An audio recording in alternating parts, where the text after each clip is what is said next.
Hi there, this is Brett from GameByte. And Will, also from GameByte. And today we are talking about Shadow of War. Shadow of War, obviously the upcoming Lord of the Rings game, or the Hobbit game, depending on what side of that sort of fan base you sit on. We were invited down to London by Warner Brothers to check it out, and we both had a chance to play it. I quite enjoyed it. Like, it wasn't bad. I mean, like, it's basically Batman, Assassin's Creed sort of combat, like. And I did sort of say that to the guy, and he was like, yeah, that is what this is. Inspired by Batman and Assassin's Creed. And that's not a bad thing, you know, like, those games have been about for a while now, and, you know, they're good. Shadow of Mordor was well received, partly because of its combat. And, you know, it's got lots of cool flourishes, and part of the issue was, though, the way that the demo was sort of set out is it kind of threw you in at the deep end. It didn't sort of teach you any of the controls. You were just there and then like hitting buttons. I was very, very bad at the start. Eventually I got into it, and when you get the finishing moves, it's actually really satisfying. Yeah.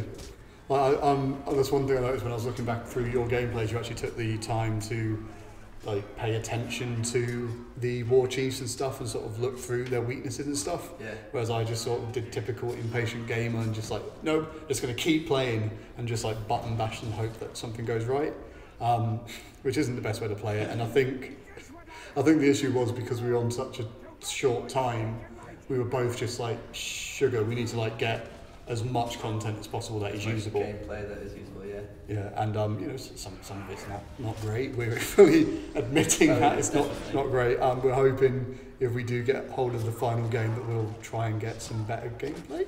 Fight some more of these big bosses, because I managed to take on about 3 at the same time, and trying to fight one is quite difficult. And it doesn't make for good gameplay when you try to take 3 of these boss type men on at the same time. But especially because these sort of games, the same with Assassin's Creed and Batman, they're very combo focused really.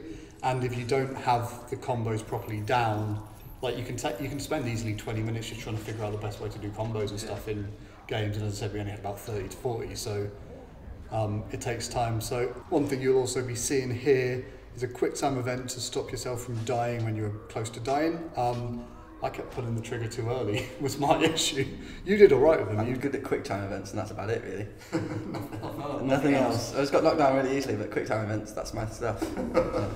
And that's the thing, and yeah, so the starting area of the sort of demo, if you will, you're sort of just at the front of this fortress, and there's a bunch of missions you can go and choose to take on if you want. We did go and explore the open world a tiny bit, both of us, and you found like a giant orc. Yeah, I was like, I don't know what to call it. I'm not up on my Shadow of War demon knowledge, but it was definitely like some sort of large troll that I then got to ride, like one of the like a warg, but not one of those. But it was huge, and enjoyed beating up another troll when I was a troll. And that's something that I found interesting, because I didn't even find those guys when I was playing through it. I just sort of ran about and tried out. I sort of quick-fired a few of the missions just to see how well I could do, and most of the time didn't do great. Also had this weird glitch in one of the missions where basically I was doing all right and then got off my like horse thing. It's not a horse, sorry, but like basically got off it and just went flying into the air and crash landed behind the boss. But it was like I didn't have any of the preamble getting up to this boss, and I was just like in at the deep end at that point because he still had all his lackeys and stuff.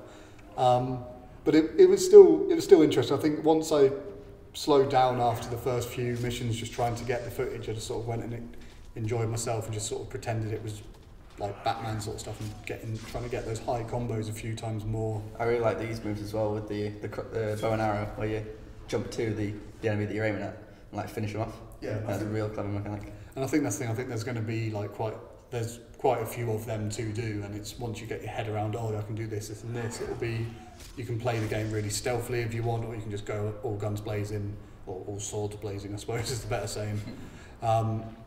And you know, it also looks really nice. Like the moves look really nice. Seeing orcs' head fly everywhere is a pretty satisfying thing. I don't know if that makes me sound too sadistic. No, I agree. And there's lots of suspiciously placed explosives everywhere as well. The classic. Just like pointless explosive barrels, which is always a good thing. And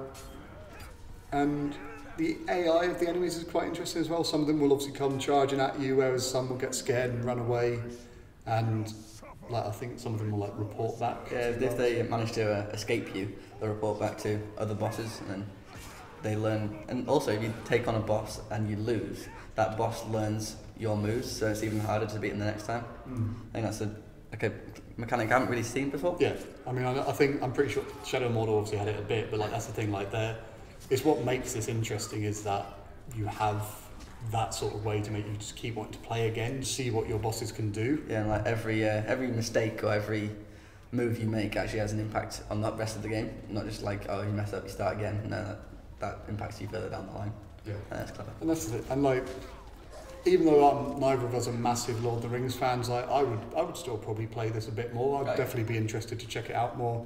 There was a few bits I tried out that just at the time was just like, yeah, because of the short period to play it, I don't have the time to get used to it. But there was like these parts with drakes, so flying about the place trying to breathe fire, which is pretty cool and all that, but couldn't really figure out the best way to do the controls. And rather than waste my time on this sort of weird mission, I thought I'd quickly jump in, show it off a bit, and then try something else.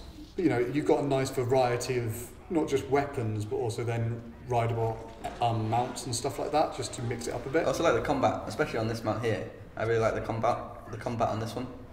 So you can get taken off it fairly easily by one of the big guys, but if you take on, and then he just kills it. But if you take on all the little ones, you're home free really, which is enjoyable.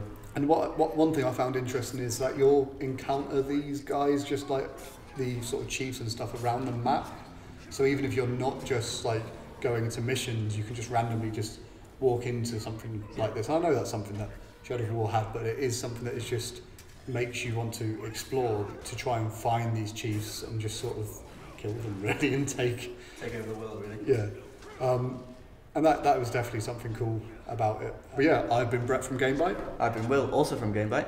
And thank you very much for watching. You've been wonderful. Goodbye.